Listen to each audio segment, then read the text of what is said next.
Arizona State is losing their minds trying to prepare for the Utah Utes.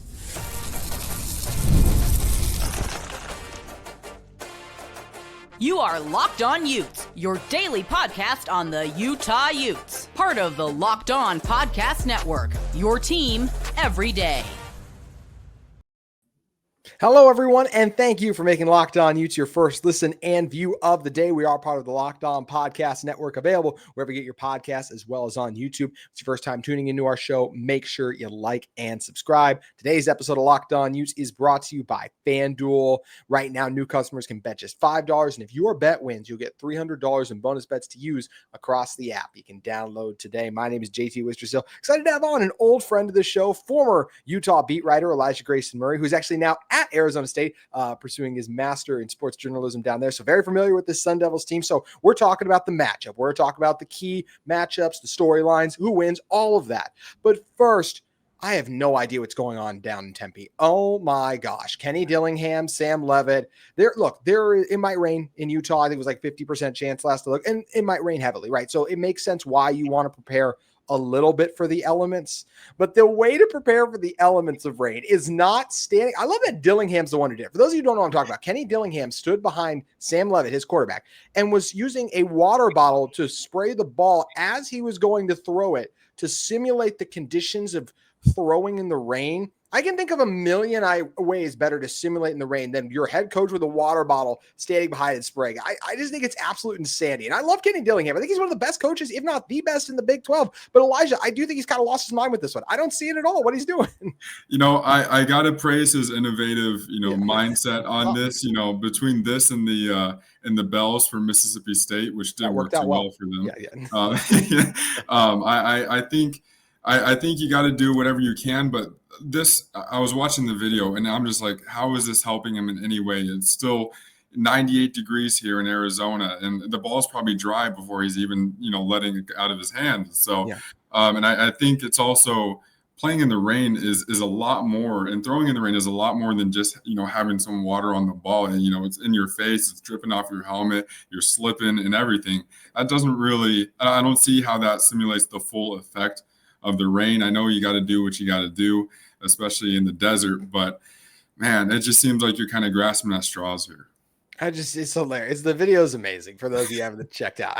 There's so many better ways I could think of it. Yeah. Like, especially you are a P4 program. Like, if you want to get massive shower heads and like hook up a hose to that and have that spray down and on your quarterback, like do something like that. Even turn on the sprinkler system. Like, there's just so many ideas I feel like that are better to simulate for playing in the rain rather than your head coach with a little itty bitty water bottle spraying him from directly behind. Like, even just get the balls wet, get his hands wet, something before then he tries to throw. I guess it is crazy, man. I really have no idea what they were trying to do with this at all. But I do know that this ASU team, it is really good. They're a top 20 or top 25 team right now, and they got Sam Levitt. This team won the Big 12 last year. Levitt, a really strong quarterback, although not having the greatest start to the year so far. I mentioned love Kenny Dillingham. They got one of the best receivers in the Big 12. So this is a huge matchup for Utah, as we mentioned, a chance to not just finally, surprisingly, Elijah, get a home win against a Big 12 team, which Utah has not gotten a conference home win because the Baylor game last year was non-conference. They're 0-5 in conference home games. Kind of crazy. So they need a home win and be a top 25 win. This is a big matchup for the Utah Utes. When you're talking about the biggest storylines for Utah going into this game, I do think it's, hey, how good is this Utah team? Right now, I believe they're really good. I think Texas Tech is great, hence the result that played out, but Utah was a lot closer in that game than, let's say, like a Houston Tech was never in doubt. And I know Wigman got hurt, but still, or Weigman, or however you say it. But to me, the biggest question I have for this Utah team is, how good is this Utah team? You've blown out the bad competition. This is someone to me that you are on much more equal footing with than what we saw play out in a Tech. I think it's time to find out how good this Utah team is, Elijah. Yeah, I agree. You have the momentum from the West Virginia game, and I think that it was a nice rebound from Texas Tech. If you would have lost West Virginia, it would have been worrisome to say the least. But the confidence that that they would lose from losing Texas Tech and then to West Virginia would be, we'd be in a completely different situation. You're not probably talking about us even having the chance to beat Arizona State. But I think this is a massive game for the future of the season. This is kind of like our statement game until BYU, and this will really tell us how the team is going to fare the rest of the way. Obviously, Arizona State they beat us last year. And a big part of that was Cam Scadabo, who is now not on the team, but Raleek Brown, who has 500 rushing yards on the year. He's filled his shoes pretty well. And I think the rushing advantage that Arizona State has, obviously Utah's defense is still one of the best in the conference and one of the best in the entire NCAA, despite their performance against Texas Tech. But I think you have to stop the run if you want to have a shot to win this game. And I think you also kind of, on the flip side, you have to get the run game going for Utah if you want to have a chance to win, because you can't just be one-dimensional. And I don't think Arizona State are as one-dimensional as Utah are right now.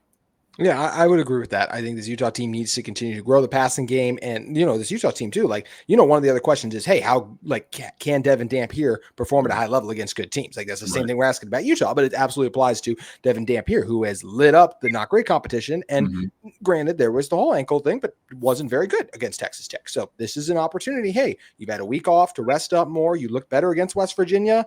Let's do this thing. This is the type of game and moment you were brought in for right here. So I think this is a huge moment for Dampier. It's another question I have. And I think I said a question about how good a team was and how good the quarterback is when talking about Utah. If I flip that to Arizona State, I think it's almost the exact same questions going into this game. This ASU team is off to a good start, right? They beat Baylor now. They've beaten a TCU team. Yeah, they lost on the road to Mississippi State, but that Mississippi State loss looks better each week. But this team doesn't feel like the same team last year. Maybe it's just Cam Scadabo not being there anymore. They've won 2 games by 3 against what I believe are fringe Big 12 contenders. But it just, like I said, Sam Levitt's even taken a step back. Like he's been sacked 12 times this year. And those numbers are on your offensive line, but also as a quarterback, a lot of times it's on you when you're being sacked that much. His QBR is 61st in the country right now. This is a guy a lot of people thought could be a top 5 quarterback in the country too. So how is he going to perform in a hostile Rice-Eccles Stadium environment? I'm very curious to see how good this ASU team is truly, because like I said, Elijah, sure, they're winning some of these games, but this does not feel like the same team that they were last year to me. Right, and you mentioned the sacks. John Henry Daly, he's leading the NCAA in sacks right now. So that's something that they really have to focus on if they want to have an impact in this game. And I do think it's worrisome for Arizona State that they have been in such close games, considering where they were last season and where Sam Levitt was last season.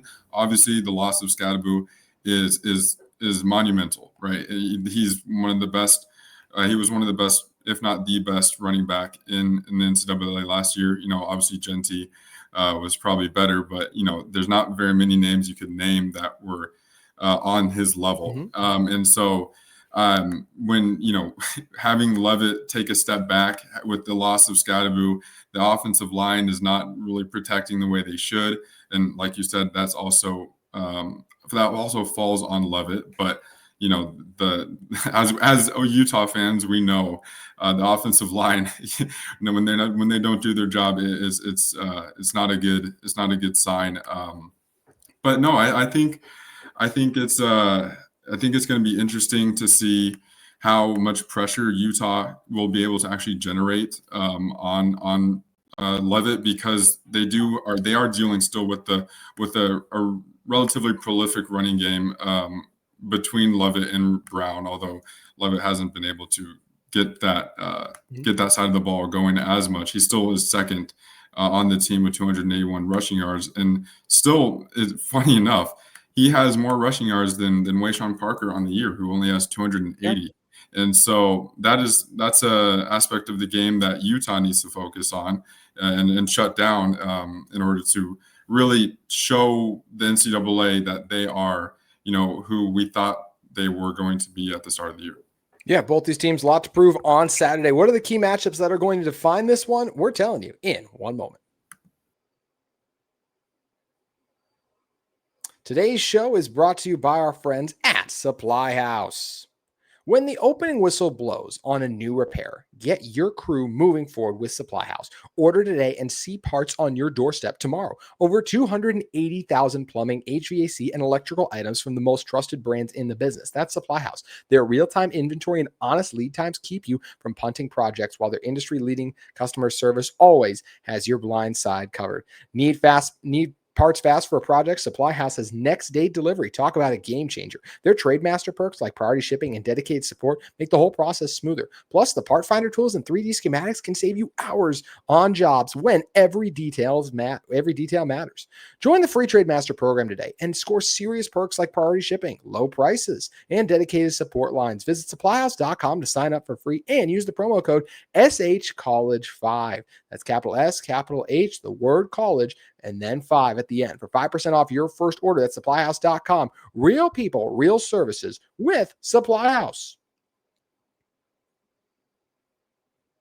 Today's show also brought to you by our great friends at FanDuel Sportsbook. The NFL season is here, and FanDuel has an offer you don't want to miss. Right now, new customers can bet just $5 and get $300 in bonus bets if your bet wins. That's right. Pick a bet, put down $5, and if it hits, you'll unlock $300 in bonus bets to use across the app. I love using FanDuel because it gives you so many ways to play.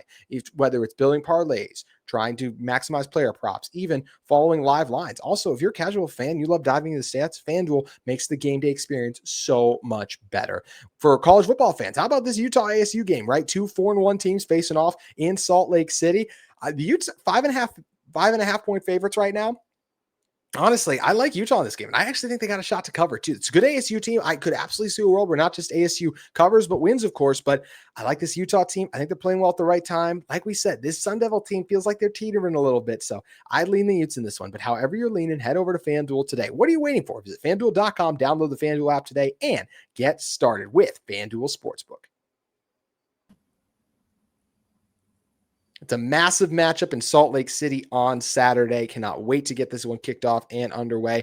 Elijah, when talking about the biggest matchups in this game, I think it's one of the ones you already hinted at. For me, let's look over. You talked a lot about ASU's rushing attack. For Utah, it's can Utah establish and run the ball? And honestly, this is going to be the key in almost every single game. ASU's defense, run defense-wise, was fantastic last year. This year, they haven't been quite as good. If you look at their rushing defense overall in the conference, it's actually 10th right now, or excuse just they're over their team defense overall there. But if you look at their rushing defense, they are second in rushing defense, but team defense all the way down to 10th. So pass defense has to be better. And yes, their rushing defense has been good, but they don't have the talent like Utah does on their offensive line. Reminder, this Utah offensive line is 2 first-round picks at offensive tackle. Someone could say, well, they got pushed around by Tech. Yeah, Tech's entire D-line is going to be in the NFL next year. That money was well spent in the offseason. Tech is a really good team. Utah does not want to be in third and long situations. This Utah team against UCLA, they were 14 of 16 on third down. Why was that? It was all within 4 yards. Everything's available, especially that potent rushing attack. Against Tech, they were abysmal 4 for 14 because they were in third and longs constantly. The biggest weakness to this offense is the passing game,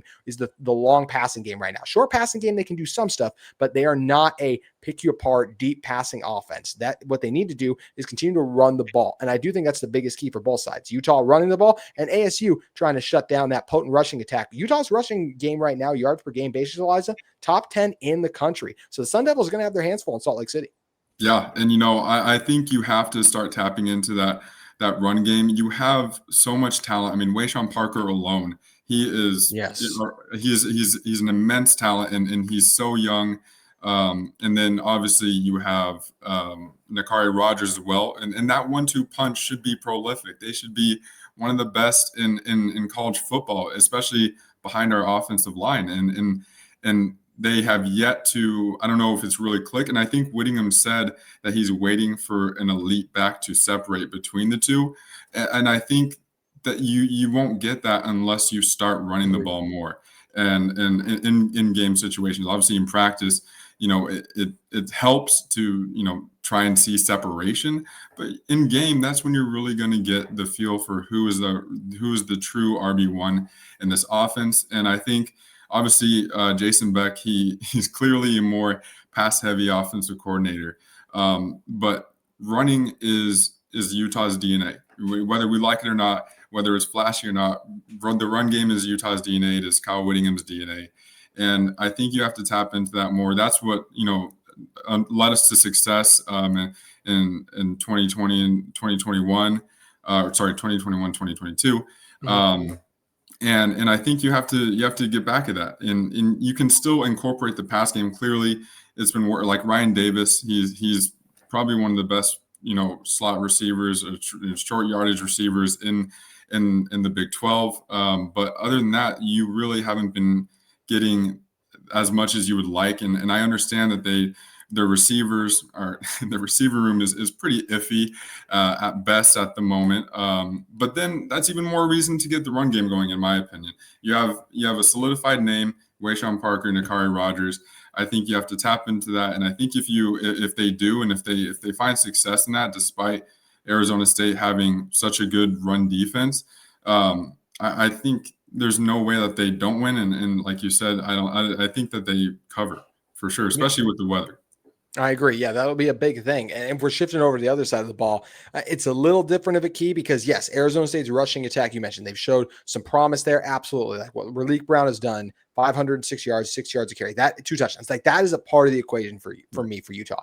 But while there are some questions about how the young defensive tackles are going to perform if there are veteran injuries, I feel good about Utah's ability to stop the run in this game. I think they'll be able to. Maybe I'll be wrong. They held up well for a lot of that game against Tech. Let's remember, it really got out of hand when the defense got wore down because they were on the field constantly. I just don't think that's going to be the case. I think this Utah offense is going to have a much better showing against an ASU team that, to me, they'll overwhelm in the trenches on offense, and then the passing attack will be able to pick them apart slowly but surely, even if this is not an offense that is going to hit big play after big play. On the other side of the ball, don't let ASU hit big play after big play. Jordan Tyson's the best receiver in this conference. Do what you did last year when you saw a team from Arizona with the best receiver in the Big 12. Utah last year against Tetairoa McMillan, 6 catches for 50 yards. Limit Tyson. Make someone else beat you. No one else on this ASU team has over 200 yards receiving on the season. So make anyone else go out there and beat you. The other thing for if you're Utah is affecting Sam Levitt. Mentioned he's been sacked 12 times on the season. How about 4 times just against TCU? And there's no John Henry Daly on TCU. They got to find pass rush, but they don't have John Henry Daly. And I think Logan Fano is starting to heat up too. We know the blitzes that Utah can bring as well. You got to contain Sam Levitt, not let him get going. To me, if Utah is able to shut down Sam Levitt and Tyson, especially that connection, I think this should absolutely be a Utah win.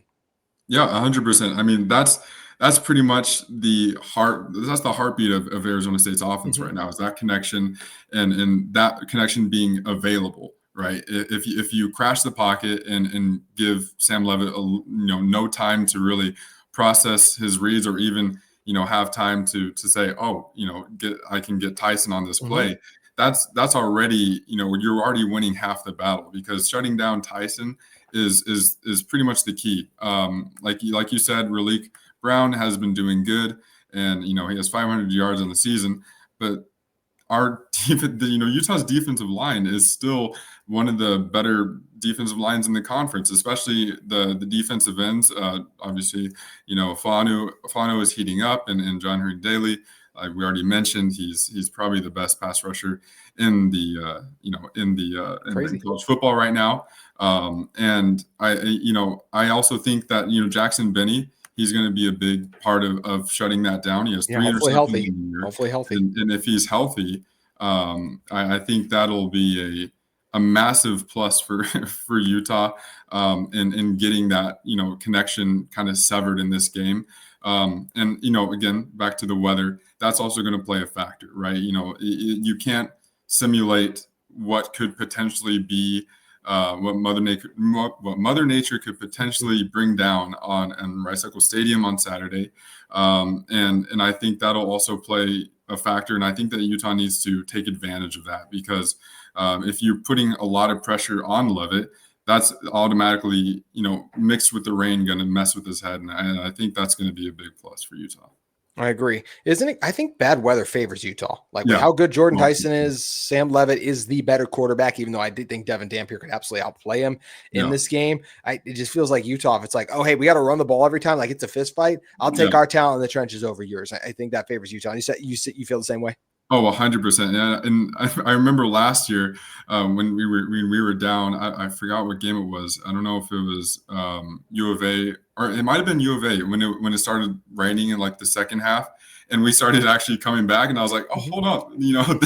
This is, we play better. And for some reason, bad weather favors, Utah. And that even happened in the game in Tucson 2 years ago. Once it started raining, Utah started coming back. And so, that it almost is like it unlocks a different level of the team in terms of, like you said, the running game, and that mixed with the offensive line. You have the defense, you have Arizona State's defensive line not getting their footing set and everything, and I think that only benefits Utah, and I also think that's why Dillingham is putting so much emphasis on the rain, even though there's only 50% chance, because he knows how much it favors Utah.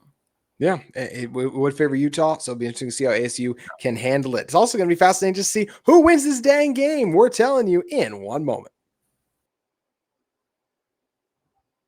Today's show is brought to you by Mazda. Mazda crafts cars for those who do more than simply move. Mazda delivers confidence with every ride, with more IHSS top safety picks awards than anyone else. Once again, more IHSS top safety awards picks than anyone else as of August 2025. From footwork to breathwork, athletes sweat all the details. Mazda brings this same intention how they craft every model. You can just feel how much care goes into every single detail. You can make everyday drives feel like anything but, from smooth handling to intuitive controls. With all-wheel drive standard in every crossover SUV, you can drive with more confidence through almost any season. Like our players, we sweat every detail, because when you make every move count, impossible becomes irrelevant. Mazda, move and be moved with Mazda.